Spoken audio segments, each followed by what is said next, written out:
Feeling mo ba minsan, yung mga nagawa mong kasalanan, hindi na kayang patawarin ng Diyos?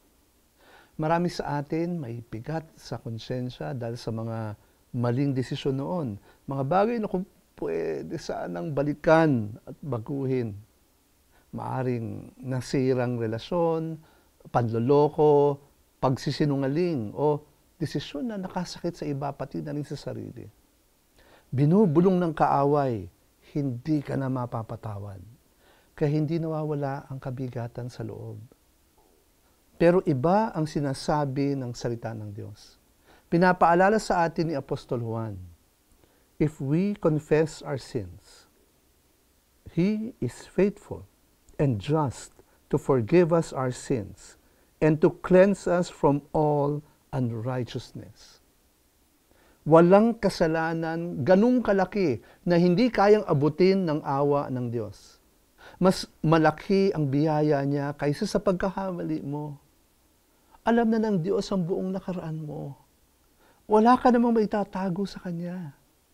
Pero ang gusto niya ay lumapit ka sa Kanya ng may pagpapakumbaba. Ang pagkukumpisal ay hindi para ipaalam sa Diyos ang mga kasalanan mo, kundi para hayaan ang biyaya niya na pagalingin ka.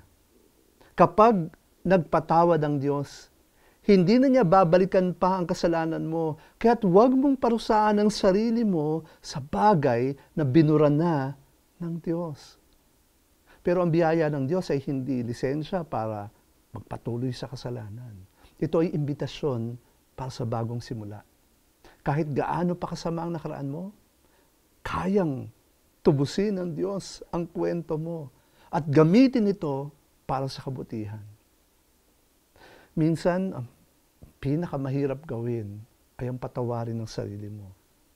Pero kung ang Diyos, na perpekto, ay pinatawad ka na, sino ka para tumutol?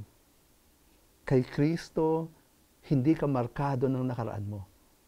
Markado ka ng pagmamahal niya. Pray tayo. Aming Amang nasa langit, lumalapit ako sa iyo na may mabigat na puso. Nabibigatan sa mga nagawang pagkakamali at mga kasalanan. Pero Panginoon, naniniwala ako sa pangako mo na kung ipapahayag ko ang aking mga kasalanan, tapat at matuwid ka na patatawarin ako. Salamat sa dugo ni Kristo na naglinis sa akin. Tulungan mo akong tanggapin ang kapatawaran mo at lumakad sa kalayaan ng biyaya mo. Sa ngalan ng Ama at ng Anak at ng Espiritu Santo. Amen. Kung kayo po ay sumabay sa panalangin na ito, mag-iwan lamang po ng comment o mag-send ng private message sa amin at kami po ay mahipag-ugnayan sa inyo. Maraming salamat po.